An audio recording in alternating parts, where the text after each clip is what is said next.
Moustapha Ndiaye est pêcheur à Mbour-Tefes, sur la Petite Côte. Le moteur de Moustapha fait partie des 5000 moteurs subventionnés à hauteur de 1 million de francs CFA par l'État du Sénégal. Presque 2000 moteurs ont déjà été livrés à leurs bénéficiaires.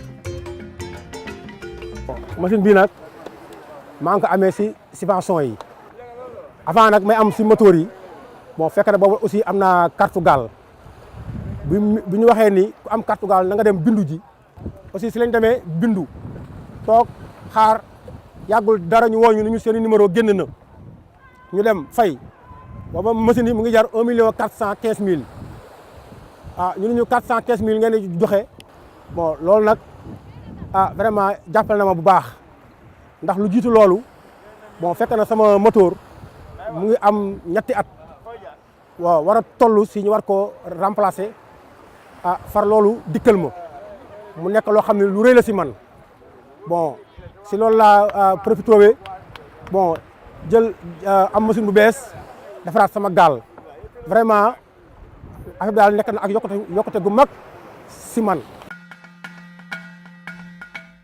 Comme pour tous les consommateurs sénégalais, la baisse du coût du carburant est également une bonne nouvelle pour les pêcheurs. Essence bi soroon na lool métti trop jafe ñoon lool si mool yi bu ñu ko subventionné ba 497 vraiment loolu mool yëpp dañ see kontaan yëg si seen bopp mu feeñaat si seen liggéey amaat si ñoom ak yokkute.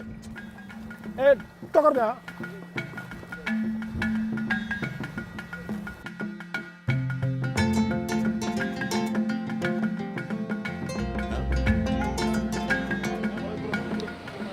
Réputé pour ses zones les plus poissonneuses au monde, le Sénégal dispose d'une façade sur l'Atlantique de 718 km.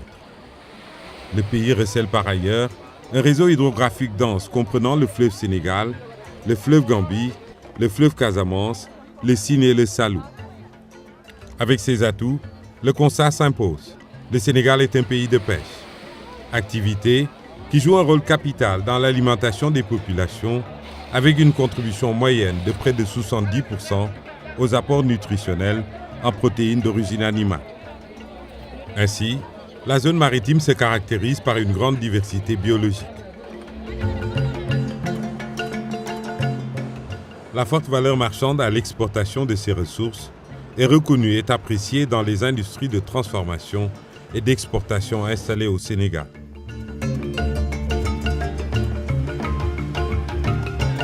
En 2016, 192 000 tonnes de produits halieutiques ont été exportés pour une valeur de plus de 204 milliards de francs CFA.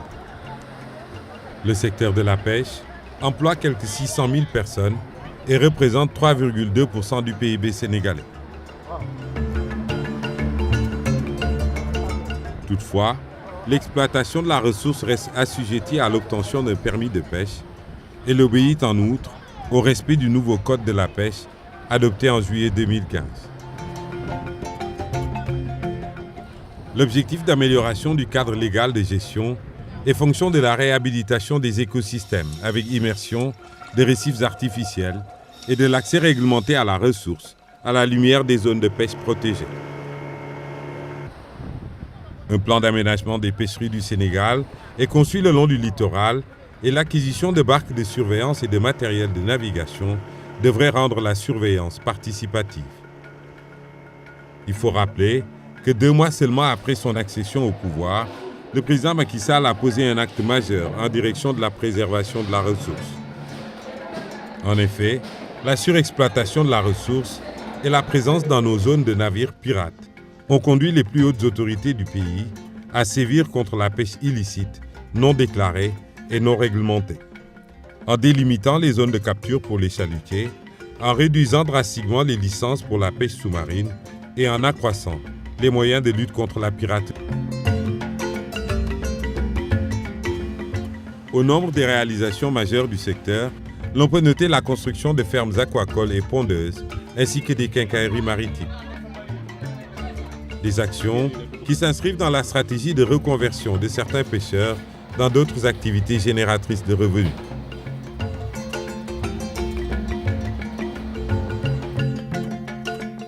Il faut souligner que dans le domaine de l'aquaculture, d'importants projets sont également mis en œuvre par le ministère de la Jeunesse à travers les domaines agricoles communautaires, comme ici à Itato dans la région de Kédougou, ou encore à Sefa dans le Sédhiou. Quand vous sortez fraîchement d'une école de formation, donc vous ne maîtrisez pas certaines réalités du terrain.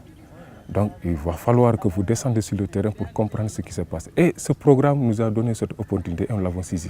Donc quand le programme a été lancé, moi et mes camarades, on s'est engagés. 8 tonnes de poissons ont été produites lors de la première récolte du domaine agricole communautaire d'Itato.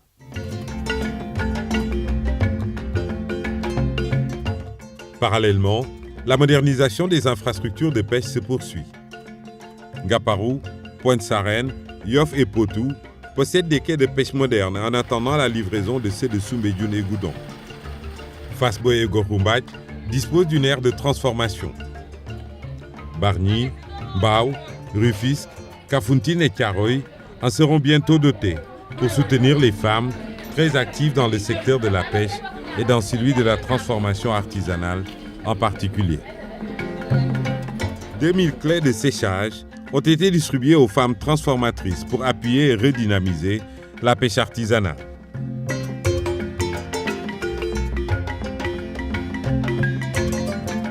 képp ku fóot ku ne bëgg nga weer kon ku lakk keccax da ngaa war a weer te kon bu nu amul woon fu ñu weer kon defe naa du ñu mën a weer keccax ba mën a jaay kon clé yi loolu la ñuy jariñ am na njariñ ci la ñuy weer géej gi ci la ñuy weer tàmba jëng ci la ñuy weer keccax xam nañ ne ñun bokk nañ ci dëkk bi parce que ñun defoon nañ ne bokk nañ ci réew mi ndax fi ñu nekk làqu na tàng na metti na waaye ñu ngi doog a xam ne ñu ngi yëg nañu ci réew mi.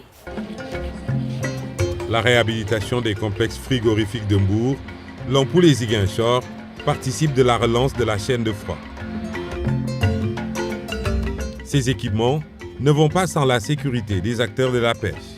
À cet égard, la doctrine du gouvernement sénégalais repose sur un réel effort d'acquisition avec, entre autres, 20 000 gilets à prix subventionnés à hauteur de 2500 francs CFA l'unité et la construction de maisons de pêcheurs à Bargny, Liène, Nianing et Fimela.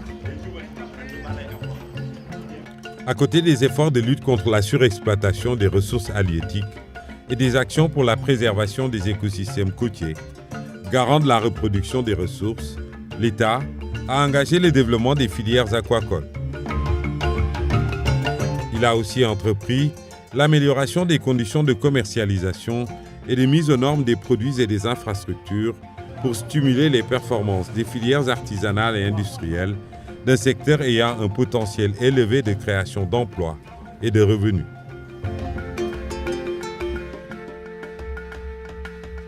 Le secteur de la pêche poursuit son entreprise de modernisation. Plusieurs chantiers sont de ce fait lancés pour redorer le blason d'une activité lucrative. Elle a néanmoins besoin de rationalisation pour booster la filière et sauvegarder une ressource très convoitée.